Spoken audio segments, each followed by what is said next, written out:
Someone is buying a massive amount of $20,000 an ounce gold call options. And you can see that right here, a huge influx of open interest around $20,000 an ounce. And a lot of people think that this is evidence that an insider knows that gold is going to be revalued up to $20,000 an ounce this year. So in this video, we're going to look at the evidence.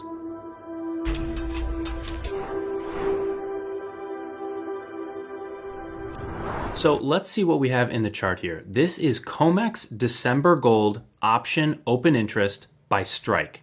Okay, and this comes from the CME and Bloomberg, so reliable source. So what we're looking at is basically a huge peak around $19,000, $20,000 an ounce for gold for December 2026. So importantly, what we see here is open interest. We don't know if the investor bought calls or sold calls. We don't know if they bought puts or if they sold puts. So every contract has a buyer and a seller, but we don't know who initiated the contract. So we know that there is a counterparty, and we don't necessarily know how they're hedging in other markets, but this could come from a bullish bet, this could come from a bearish bet, this could come from a hedging position, it could come from all kinds of things. So it's not necessarily the case of what's mentioned in the tweet here, that it's someone is buying a massive amount of call options. It could be that they're selling a bunch of call options just based on what's in the chart.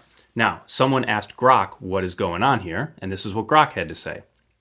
Reports indicate about 11,000 December 2026 $15,000 to $20,000 gold call spreads were accumulated on COMEX. Okay, so what's a call spread? These are bull call spreads that buy a call at $15,000 and sell a call at $20,000. Okay, so if you're not used to options, don't worry about it. Basically, a call option, if you buy it at $15,000, you make a profit if the price of gold goes above $15,000. Okay, so if you're buying a call at $15,000, you make a profit if the price of gold goes higher. And if you're selling a call at $20,000, well, you're basically saying that you're willing to give up your profits if the price of gold goes above 20. So above 20, you're not going to make anything. So basically, whoever structured this is going to get paid if the price of gold is between $15,000 and $20,000. And if the price of gold goes above $20,000, it's just like it was still at $20,000. Hopefully that makes sense. So how expensive was it to take on this bet? Well, the exact total cost isn't public, but estimates suggest a net debit of around $300 per contract times 11,000 contracts, totaling about $3.3 million to take on this position. And that's a low cost, high reward bet. So gold is currently around $5,000 an ounce. Okay, so that's what Grok says. I don't know how Grok is getting all that information. There is a bunch of reports out there. Maybe they're accurate. Let's just assume that they are, and let's move forward with this logic and see how big is the potential payday based on a gold revaluation. So what is the profit and loss of this trade? Well, for this particular call spread that we're interested in, the maximum loss is $300 per spread. And there's 11,000 spreads, so it's basically $3.3 million. That's the biggest loss you could possibly take. You can think of it like buying a lottery ticket for $5, and if you don't win the lottery, you're only out that $5. And if you buy 11,000 tickets for $5, well, you're out $55,000, but that's it. You can't lose any more than that. So your downside is capped. Your upside, interestingly, is also capped, but it's really, really high. So the potential gain you could make on this trade is basically the width of your spread, so 20K minus 15K, that's 5,000, times the number of ounces of gold in each contract, which is 100 on the COMEX. So that's 5,000 times 100, which is $500,000, minus the cost that it took you to enter into that trade just for that one spread. So $500,000 minus 300 is $499,700 per spread. But again, you don't only have one spread, you have 11,000 of them. So you multiply that by 11,000 spreads and you can make about $5.5 billion, billion with a B, for a cost of only 3.3 million with an M in order to take that position. So potential payoff is absolutely massive. It's about 1,667x. So very big payoff here, hugely asymmetrical, and that in and of itself could be something that an insider would do, no question. So this doesn't, confirm or deny anything so far. So if an insider were to front run a trade like this, they would definitely buy call options, so they get paid if the price goes up, and they would be out of the money currently, so it would have to go to a much higher level, and it would be at a long time horizon like a year, and that's exactly what we see here. So far, it's consistent with that. However, this trade is really visible and a little too obvious, and I know that might not sound like a very compelling reason why this wouldn't be an insider, but think about it. If this trade hits, it's an absolutely massive payday. It's super visible. We can all see it. And it would trigger an investigation immediately. Immediately. There would be an investigation for insider trading. And if it were an actual insider with phone calls and emails and some connection to whoever is going to make the revaluation, then they would get in trouble promptly. They wouldn't get to keep any of the money. So it's a little too obvious of a trade. It's very visible. In order to mitigate that, an insider would probably do a few things differently. They would probably use more varied strike prices. Instead of batching them right at 19 or 20, they'd probably buy at 12,000, 13,000, 14,000, 15,000, kind of smooth it out, make it look like a lot of interest everywhere. They would probably pick different expirations and not just December, maybe November, January, February, something like that.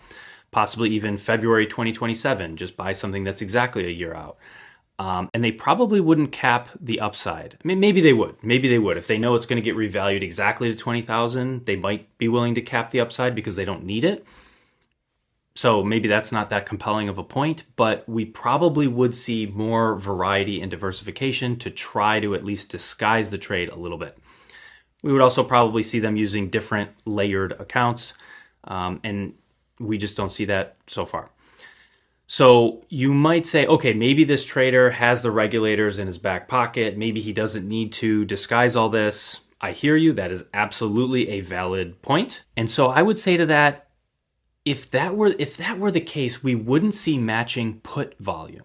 So we have calls and puts, and in this chart we're looking at the calls are in gray. That's probably what jumps out at people as being the most interesting thing, because if you're going to front run a gold revaluation, you're going to buy calls, and then if the price of gold goes above it, you get paid massively. However, there's a bunch of puts here. Puts are in blue, and you can see that there's even more puts than there are calls. And if you were going to front run this trade, you would buy call options, and there's no reason whatsoever to buy puts. So you wouldn't buy puts, you wouldn't sell puts. It either costs money in one case, and in the other case, you'd have to post a bunch of margin. So you'd be tying up your capital for, I guess, 10 months or possibly longer. And there's no reason to do it. There's absolutely no payoff whatsoever. You're just either wasting money in one case or tying it up unnecessarily in the other.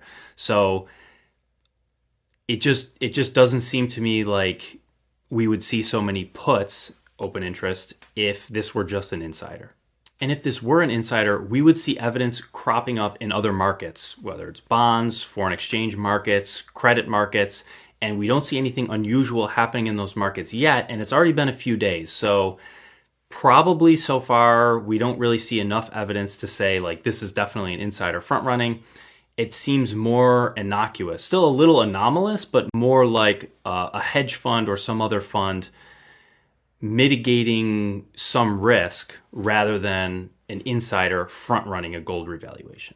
So the most likely situation, in my opinion, is that this is a fund's lottery ticket or insurance policy, depending how you want to think about it. So it has extreme convexity, 1,000x payoff, like 1,600x. And like we said, the gains over $20,000 an ounce are forfeited. So that could still be evidence of an insider, no question. But I think it's also typical of what we would see in a fund. Also, it's only $3.3 million. That's the total cost to enter the position. So depending on your perspective, that might seem like a lot, but I think for an insider who had certainty on something like this, the position would be much larger, have an extra couple zeros on it probably. Also, the December expiry is noteworthy. It's interesting to start in February and then pick December. If you were an insider, you might pick like I said earlier, several different months, several different expiration dates. And there wouldn't necessarily be anything special about December. Maybe November because of the election, maybe 1 year from now. And so what might a fund insure against? Why even have an insurance policy or a lotto ticket like this? Well, if you have a hedge fund, let's say, you have some kind of macro thesis, and it is your job to sit around and say, what could go wrong? What could go wrong? And depending on your thesis, you might have a few different things that could go wrong. For example, the dollar devalues massively, either because of fiscal policy or monetary policy, or some combination of the two. Those seem very plausible. You could have World War III or some equivalent escalation. Okay? You could have investors broadly around the world fleeing risk assets and buying gold. So obviously we've seen that to some extent so far, but even without an event happening or a policy happening, you could still have investors doing that in larger and larger quantities and faster. So that could happen. And really you could have any kind of black swan. You could have another virus, you could have a cyber attack. There's dozens of things we could put here as black swan events.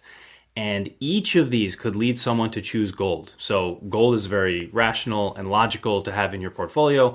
And if you have a fund with hundreds of millions of dollars in it, it's totally reasonable to set aside 3.3 million of hundreds of millions and say, let's just have an insurance policy. If something goes really wrong this year by, the end of the calendar year, by December 2026, let's have an insurance policy in place. Totally makes sense. And just a few other clues here. December isn't just a faraway month. So there is something important here about December. It's a major month for the COMEX. So there's tons of liquidity, a lot of transactions. That's very valuable to any kind of hedging position. It's also the year end, right? So it's the last month of the calendar year. So when you run your P&L, it's nice to have a lot of positions closed out so you have certainty on whether they made money or lost money. So it makes sense to close out that position before the end of the year instead of having open interest in February of 2027, which is 12 months from when you took the position, but you have that uncertainty at year end. Also, it's after November 2026 midterm elections, so that could be a data point that points in both directions. It's not necessarily strictly in support of one case or the other, but it is interesting. There could be some policies before November. There could be some policies after November. We will see. But in either case, a revaluation trade wouldn't be confined to December, whereas an institutional hedging play would. So that makes sense. And so finally, what do you do about it? Well, personally, I'm doing nothing different, as if I had never heard about this. It doesn't change my strategy in the slightest. And if you don't know what that strategy is, if you don't know what I'm paying attention to and what I'm focusing on this year, you got to go back and watch this video, my gold price prediction 2026 video. In it, I explain the trends that I'm paying attention to that I think every gold owner should know about. And finally, our meme of the day from The Big Short. I might be early, but I'm not wrong. Thanks for watching.